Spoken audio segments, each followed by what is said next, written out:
Welcome all. It's Big 17, Florida, where predictions is my addiction and money is my company. And if you guys couldn't tell already, I am not happy in the slightest, okay? Just to paint the picture for you guys, okay? My AC just so happened to break in the dead of, summer in Florida, by the way, the hottest state annually, okay? And matter of fact, the second hottest state in general, you know what I mean? So, as you can imagine, I'm over here boiling live in this 100-degree weather. But listen, it wasn't that bad because guess what? I had International Fight Week to look forward to, okay? I had International Fight Week. Sure, Ilya Taporia got his face smashed in. Okay, sure. Alex Pereira got beaten by Cyril Gane. Okay, sure, okay? Yeah. All these bad things happened. But no, Conor McGregor's return. It's Conor McGregor's return. Conor McGregor is going to do what Conor McGregor does. If anyone can do what Conor McGregor can do, and that's what I thought. It had me happy. It had me excited. Only for Conor McGregor's knee to blow out after like 2 seconds. After like 2 seconds in the fight. And it just keeps piling up. Because not only that, but I had went 1 in 5 on main card predictions, which, if you guys didn't know, never happens. Okay, I'm not Money Manziel. I'm not these other creators. This doesn't happen to me, bro. This doesn't happen. I literally never go 1 on anything in my predictions, okay?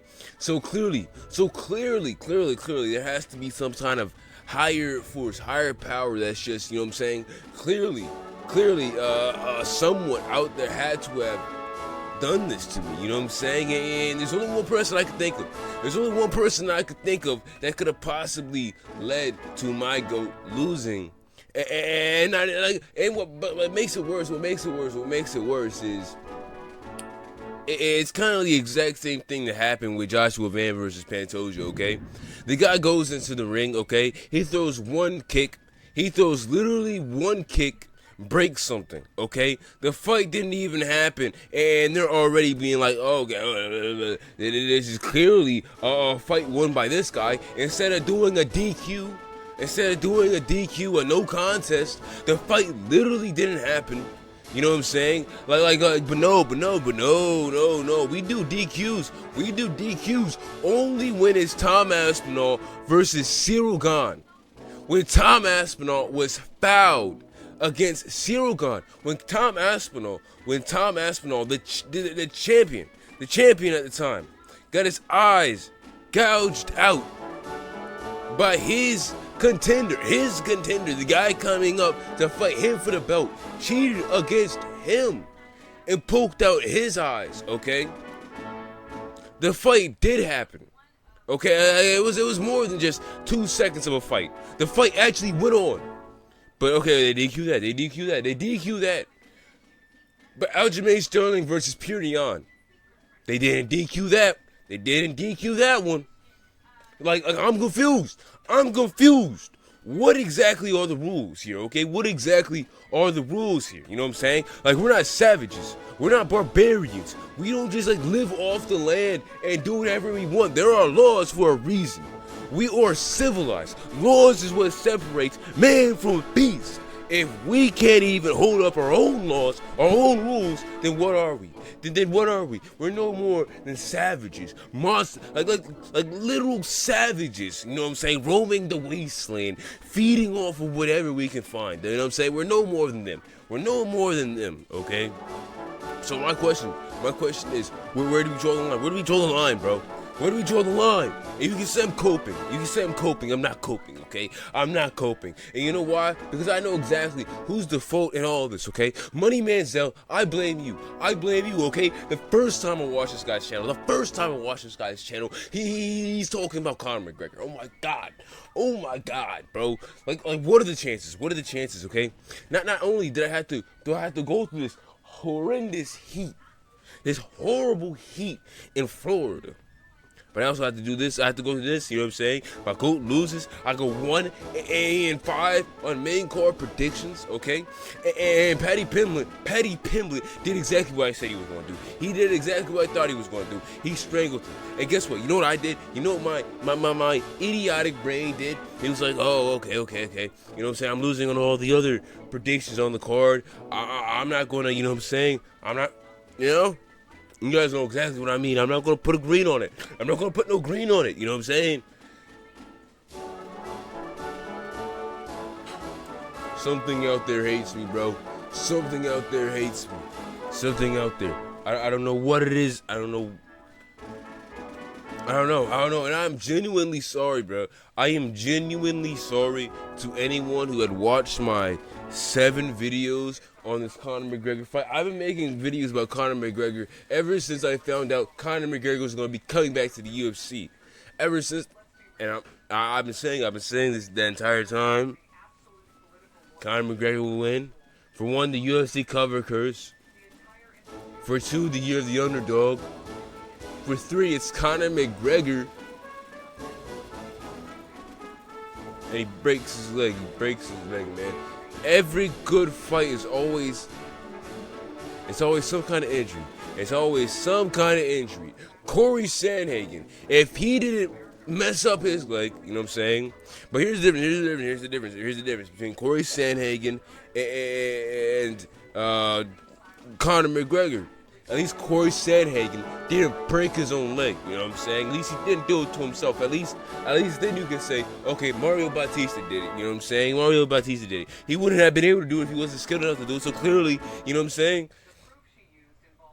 It's like Max Holloway breaking Justin Gaethje's nose, you know what I'm saying? A lot of people are like, oh, if he didn't break his nose, well, yeah, but Max Holloway is the one who broke his nose, right? So, you know what I'm saying? I'm trying to cope with that, but, you know, regardless, it's about time I stop this intro. It's like 7 minutes of an intro. I'm not making this video too long. Okay, guys, we all know what this is. This is exactly what I was talking about. This is why I literally couldn't believe what I was saying. I was getting flashbacks to Justin Gaethje versus Ilia Topuria. I legitimately couldn't believe what I was saying. And I'm gonna be honest, I don't think this is the year of the underdog anymore, okay? This is not the year of the underdog, okay? This is the year of the superstar, okay? In specific, the death of the superstar, okay? This is the year where all the superstars are dying, okay? Literally all of them. You know who we're going to lose next? We're going to lose Josh Hogan. Then we're going to lose Michael Morales, you know what I'm saying? I don't really like him anyways. I personally can't root for a guy who walks around in dresses, you know what I'm saying? Like how can I root for an MMA fighter who spends his free time walking around in pink dresses and in the hoods of Brazil or whatever that guy's from? I literally can't do that, but, you know what I'm saying? Regardless, like it's just the death of the superstar, bro. And it's tragic. And I get a lot of you weirdos, you retarded dust monkeys, you know what I'm saying? Whatever you guys want to call yourselves. I know a lot of you guys out there are happy this happened to Conor McGregor. You're happy this happened to Ilia Topuria. You're happy this happens to the superstars. And all I have to say is, you guys are legitimately retarded. Like, when I say this normally, I say it as a joke, right? Because I don't mean you guys are actually stupid because you're watching my channel. Clearly, you guys aren't. You know what I'm saying? Anyone who clicks on a Big 17 channel is automatically a genius. You know what I'm saying? It's like someone who picks up Shakespeare. But if you guys are sitting at home and you guys were happy this happened, you know what I'm saying, which a lot of people were. I can think of a few people who weren't, like me and the hundreds of people who spent thousands of dollars to see Conor McGregor break his leg in 2 seconds of the fight. But, you know what I'm saying, we're not talking about them. We're talking about the people out there who are happy the superstars are dying, okay? For one, the people who make the sport are the superstars, okay? I didn't know what MMA was before Conor McGregor. You didn't know what MMA was before Conor McGregor. No one knew what MMA was before Conor McGregor, okay? But besides a few street fighters, you know what I mean? Like, no one knew who MMA was before Conor McGregor. People talk about John Jones. John Jones is a superstar. Ronda Rousey was a superstar, you know what I'm saying? And Ilia Topuria was supposed to be the next Conor McGregor. Ilia Topuria was supposed to be the next, you know what I'm saying, inspiration for the next generation. You know You know what I mean? He was supposed to bring MMA back into public light. You know, if you ask any rando in the street, I'm telling you, they're gonna think Conor McGregor is still fighting. You know what I'm saying? Like, and that's just what I mean. That's what I mean by superstars making the sport. And this is just tragic. This is tragic. We're losing the superstars, and they're losing to people that I prefer not to lose to. You know what I'm saying? And like, Max Holloway isn't one of those people, right? Because like, it's cool. Max Holloway beats Conor McGregor, but they didn't even fight. They just hopped in the octagon, looked at each other. Conor McGregor threw a flying kick twice, and the fight was over from there. You know what I'm saying? Like, and that's what I mean by them giving Max Holloway the win. This should not have been a win. This should have been a DQ. This should have been a DQ. What's the point of DQs if we're not going to use them when they should be used? You know what I'm saying? Let's go on to Paddy the Baddy Pimblett, okay? This is the highlight of my day. This is the highlight of my morning. This is the highlight of my evening. You know what I'm saying? This is my main event. This is my main event. What happened after this did not happen. It did not happen. He choked out the Frenchie, okay? He choked out the French fry, okay? He choked out the ogre, okay? Like, what do you call a big green frog? You call it an ogre, and my guy strangulated him, you know what I'm saying? Guillotined him, like it was the French Revolution, okay? Gave him flashbacks, okay? And it was beautiful. It was beautiful, okay? The English-French beef will never end. It will never end, and this will just propel it. This will perpetuate the hatred between them two, okay? Now, let's go on to Corey Sandhagen versus Mario Bautista. Me personally, I think Corey Sandhagen won that fight. And if you disagree with me, you're an idiot. You know what I'm saying? That's all I have to say. That's all I had to say. But really, you know, in all actuality, Corey Sandhagen messed up his knee, and from there the fight just kind of went downhill. If you ask me, it was 2-1. You know what I'm saying? Corey Sandhagen for sure. 2-1 Corey Sandhagen. He lost the third round. I just barely give him, you know what I'm saying, the first 2 rounds. But, you know what I'm saying, it's whatever. Let's go on to Brandon Royval versus Lorna Kavanaugh. Lorna Kavanaugh could have won the fight. He was going to win the fight, but he jumped Gilly. Like, come on, bro. The ghost of Dustin Poirier was living in this octagon, okay? The ghost of Dustin Poirier was living in this octagon. He checked Conor McGregor's kicks, you know what I'm saying, for Max Holloway, and then he told Lorna Kavanaugh to jump that Gilly, and like, you know what I'm saying, what happened. Too bad, too tragic. I mean, like, he was going to win. I don't know how many times I gotta say that, but Lorna Kavanaugh was going to win, but you know what I'm saying, it's whatever. Bobby King Green versus Terrence McKinney. Now, this fight legitimately makes me think the UFC is a corrupt organization. This fight was 1,000% rigged, and I don't care if the UFC comes in here and sues me. Like, you legitimately cannot tell me this fight was not rigged, okay? 1 second, literally 1 second left. Bobby King Green was on the guy for like 5 seconds. He was on for 5 seconds. Like, look at this time. 7 seconds. 7 seconds he was on him. 7 seconds he was on him. And then last second, this referee steps in and stops the fight. You cannot convince me that this was not a rigged fight. I'm not joking. I'm not joking when I say this. I'm legitimately not joking when I say this. When I say that this fight, this was ridiculous. Out of all the fights I thought were rigged, this is definitely the one. You know what I'm saying? This was the craziest thing I've ever seen. Do I think Terrence McKinney would have won after round 1? No, he would not have won after round 1. It's just part of the Terrence McKinney curse. But the fact that the referee stopped the fight on the literally a singular second left, he stops the fight. I have never seen a ref do that before. Besides Josh Hokic versus Danzel Minifield or something like that. I forgot the guy's name. But, you know, and that's a different story. Because, like, at least that one was actually funny. And it didn't look rigged in any single way. But this is just ridiculous. You know what I'm saying? But let's go on to Robert Whittaker versus Nikita Krylov. And then Robert Whittaker's back, you know what I'm saying? Bobby Knuckles is back. Bobby Knuckles is back with a beautiful KO, and like I said, you know what I'm saying? Exactly like I said it would happen, you know what I mean? And the only thing I was worried about was, you know what I'm saying, Bobby Knuckles' chin, and his chin held up beautifully. And if you guys listen to the commentators, you know what I'm saying, you think your eyes were deceiving you. You think that, you know what I'm saying, Robert Whittaker was actually a pretty small guy in middleweight. You know what I'm saying? The way they were talking about him, they were talking about like he was going to, like croak and fall over from high cholesterol or something. They were talking about him like he was, like, bigger than Derek Lewis or something. You know what I'm saying? They were talking about him like he was fat. Like he was just a fat slob or something. You know what I'm saying? But I don't think he was a fat slob. Dude looks better than I do. But, you know, let's go on.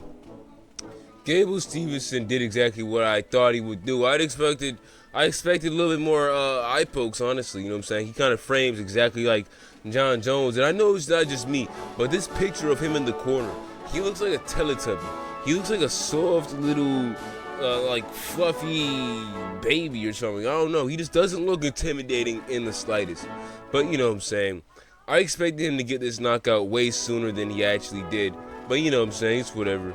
Let's go on to Cody Garbrandt versus Andre Yanez. And I am so proud of Cody Garbrandt, man. I mean, like, this was just so beautiful. This is so beautiful, man. The true winner of this fight was Cody Garbrandt. He finally went out there and did what, you know what I'm saying, we've all been begging for him to do. Yes, we've all been begging for this guy to do. And he put it all on the line. He put it all on the line, and he went out there and he died for us, bro. He died for us. He died for us like a man. He did it like a man, like a samurai, okay? And it was beautiful. It was beautiful. Long live Cody Garbrandt. Long live. And Luke Riley, the Scouser Hunchback, okay? The Hunchback of Scoutsadania, or whatever you want to call it. And what did I say, okay? Paddy Pimblett's Hunchback brother did what I said he would do, okay?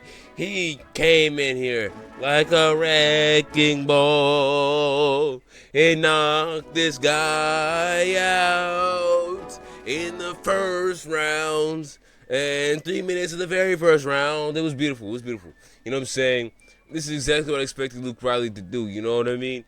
Now, let's go on. You know what I'm saying? The Scousers are having a very good day.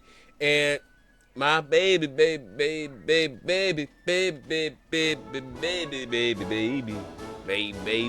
whatever you guys, I don't know how to do the song.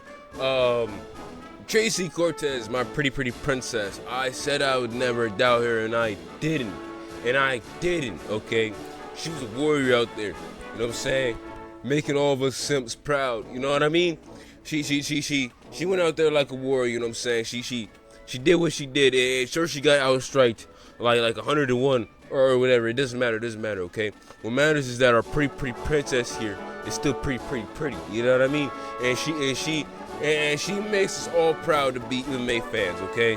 She is the reason why we all watch MMA. We don't watch it for Wayne Kong, okay? We don't watch it for Genghis Khan's half-breed daughter, okay? We don't watch it for this person, okay? We watch it for her, Tracy Cortez, and you know what I'm saying? And you know, like, I listen. You guys are probably like, "Where's the fight highlights? Where's the fight highlights?" I found the highlights.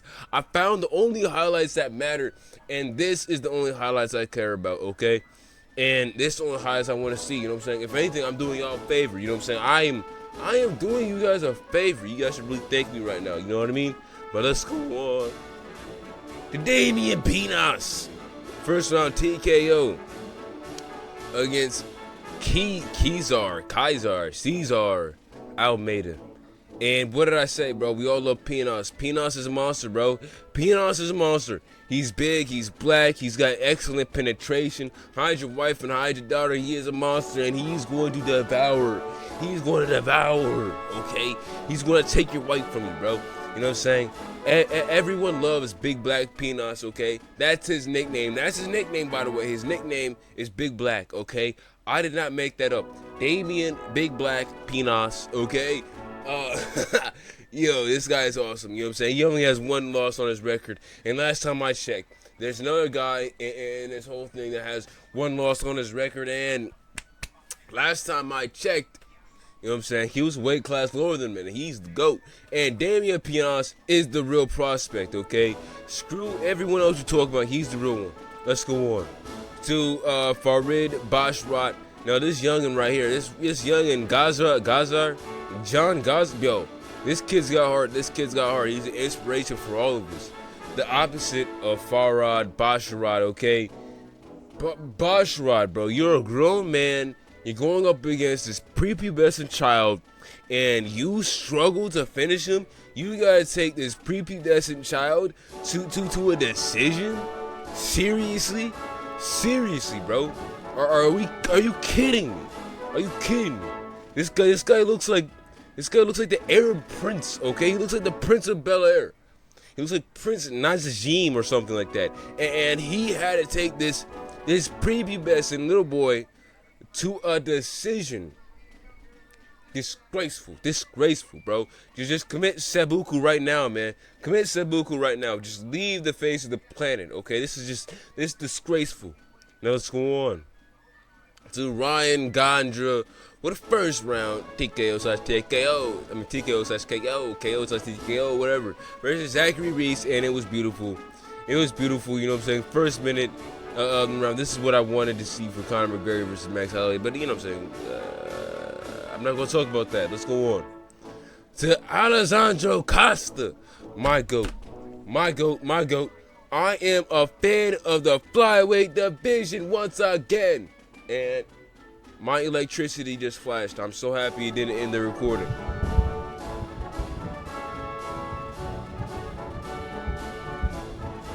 See, like that just goes to show how sad I am about the Conor McGregor fight, bro. Even Zeus is mad, bro. Even Zeus is mad. Man, when Zeus starts striking lightning and turning off power, you know it's bad. You know it's bad. You know what I'm saying? Kind of like how my boy Alessandro Acosta did Cody Durden, baby. My GOAT, my 5'3" midget GOAT, you know what I'm saying? He's the guy. The UFC needs to give these guys bonuses. Everyone on this card a bonus. And this is Big 17 from Florida, where predictions is my addiction and money is my company. And I know for a fact that you're not watching this. You're not watching at all. Because this video is currently 23 minutes, and that's without editing. So I know it's going to come up to like 17 minutes, and you guys are not watching this. So I'm just going to like cut through this to make the video even shorter. So that way, YouTube increases my watch hours and my watch time, and I get more subscribers and, you know what I'm saying, more clicks, more views, and more money eventually. Because I'm not making any money. But regardless, come back for the next one. You know what I'm saying? I promise you, I'm never going 1-5 on any other main card ever again in my entire life. And if I do, it's bro. You don't understand, man. In Florida, we got an honor culture. You know what I'm saying? And when our honor is disrespected, there's only one way to get back our honor: by sliming out whoever disrespected it in seppuku. And that's what I'm gonna be committing. Okay. And if you guys don't want to see me commit seppuku, hit the like and hit the subscribe if you even watch this, which I know you're not, because like I watch my statistics and only 3% is watching, blah blah blah. But anyways, goodbye, see you.